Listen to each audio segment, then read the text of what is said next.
नमस्कार दोस्तों, मैं चंदन और आप देख रहे हैं इंजीनियर PN07। जैसा कि मैंने आपको बताया था मेरी कोडिंग की क्लासेस चल रही हैं, उसमें ही मैंने अपने पिछले वीडियोज में आपको बताया कि ये कार्बन स्टील पाइप जो बेयर पाइप होते हैं वो बनते कहाँ हैं और किस चीज़ के द्वारा बनाया जाता है, उसमें क्या यूज होता है। उसके बाद हमारा जो पाइप आता है वो कहाँ पे आता है। तो पिछले वीडियो में #Day1 और #Day2 आपने देखा होगा या नहीं देखा होगा। नहीं देखा होगा तो ज़रूर जाके देखिएगा। उसमें मैंने आपको बताया था कि पाइप आता है कहाँ पे आएगा और जो कोटिंग की हमारी प्रोसेस होती है 3LP, या मैंने आपको बताया था 3LP तो एक उसका टाइप है। तो कोटिंग कितने प्रकार की होती है और उसमें कौन कौन से स्टैंडर्ड यूज होते हैं। जो स्टैंडर्ड हैं, स्टैंडर्ड मैंने आपको सारा बताया। स्टैंडर्ड बताने के बाद आपको #Day2 में बताया था कि कोटिंग कितने प्रकार की होती है और उसमें से 3LP कोटिंग के बारे में मैंने आपको बताया था। जो 3LP होता है वो क्यों होता है और उसकी ज़रूरत क्या है, किस उद्देश्य से किया जाता है, ये सारा चीज़ मैंने आपको बताया था। तो #Day2 के आगे बढ़ते हुए मैं आपको बताना चाहता हूँ नेक्स्ट प्रोसेस कोटिंग की। तो दोस्तों, सबसे पहले हमारा जो कार्बन स्टील बेयर पाइप होता है वो कोटिंग के इनलेट बेड पर आता है, जिसको बोलते हैं इनलेट बेड। और बाई लॉजिस्टिक के द्वारा इनलेट बेड पर कार्बन स्टील का बेयर पाइप कोटिंग के इनलेट बेड पर प्रोवाइड कराया जाता है। कोटिंग के इनलेट बेड पर क्वालिटी डिपार्टमेंट का, जो प्लांट का क्वालिटी डिपार्टमेंट होता है उसका इनलेट स्टेशन बना होता है। इनलेट इंस्पेक्शन स्टेशन, जो इनलेट स्टेशन होता है क्वालिटी का, उस पर QC इंस्पेक्टर रखे जाते हैं। वो प्लांट के द्वारा हायर किए होते हैं QC इंस्पेक्टर। QC इंस्पेक्टर का फुल फॉर्म होता है दोस्तों क्वालिटी कंट्रोल इंस्पेक्टर।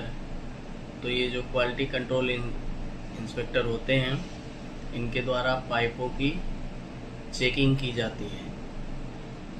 उसमें अब चेकिंग क्या करते हैं, ये जो हमारा प्रोजेक्ट का स्पेसिफिकेशन होता है और जो मैंने अभी आपको बताया था कोटिंग का स्टैंडर्ड, तो उसके स्टैंडर्ड के हिसाब से हमारा होता है प्रोजेक्ट स्पेसिफिकेशन कि किसमें या किस स्टैंडर्ड से हमको कोटिंग करनी है। तो उसका स्पेसिफिकेशन के आधार पर हमारा बनता है प्लांट। और तो दोस्तों, जो हमारा ITP बनती है हमारी, जिसके आधार पर हमको प्रोजेक्ट को चलाना है, इंस्पेक्शन एंड टेस्ट प्लान, वो क्लाइंट प्रोजेक्ट का क्लाइंट जो होता है उसका प्रोजेक्ट स्पेसिफिकेशन के आधार पर, और हमारे प्लांट के QA और QC मिल के बनाते हैं हमारा ITP, जिसको हम बोलते हैं इंस्पेक्शन एंड टेस्ट प्लान। तो ITP के हिसाब से जब पाइप हमको रिसीव होता है इनलेट पे, तो उस बार जो स्टैंडर्ड ISO के स्टैंडर्ड से अगर हमारा कोटिंग चल रही है, जो मैंने आपको बताया था 21809-1, उसके अंदर, तो हम वहाँ क्या क्या चेक करते हैं। वहाँ चेक करते हैं पाइप का विजुअल इंस्पेक्शन, पाइप की OD जिसको बोलते हैं आउटर डायमीटर OD, और pipe number, heat number, ASL number. ASL number जो हमारा होता है वो होता है accepted serial number, ASL number. जो भी हम ये चेक होता है इसका, और पाइप में OLT है कि नहीं, या फिर पाइप का एंड चेकिंग में उसका बेबल डैमेज तो नहीं है कहीं। विजुअल इंस्पेक्शन उसके अंदर सारा आता है। तो हमारा जो होता है पाइप का मटेरियल डायमेंशन, ये सब को चेक करने के लिए हम उसके अंतर्गत हमारा स्टैंडर्ड आता है API 5L। उसके अंदर हम ये इसकी टेस्टिंग, और जो पाइप की सरफेस कंडीशन होती है, और रस्ट या मिल स्केल या ये सब जो भी होता है, ये चेक करने के लिए ISO का स्टैंडर्ड है 21809-1 के अंदर आता है 8501 -1 या 8501। इसके अंदर हम चेक करते हैं, और जो हमारा विजुअल इंस्पेक्शन है, इसमें कहीं हमारा जो बेयर पाइप है उसमें कहीं ऑयल तो नहीं है, ग्रीस तो नहीं है, ये सब सारी चीज़ों की चेकिंग हमारा इनलेट बेड पे होती है।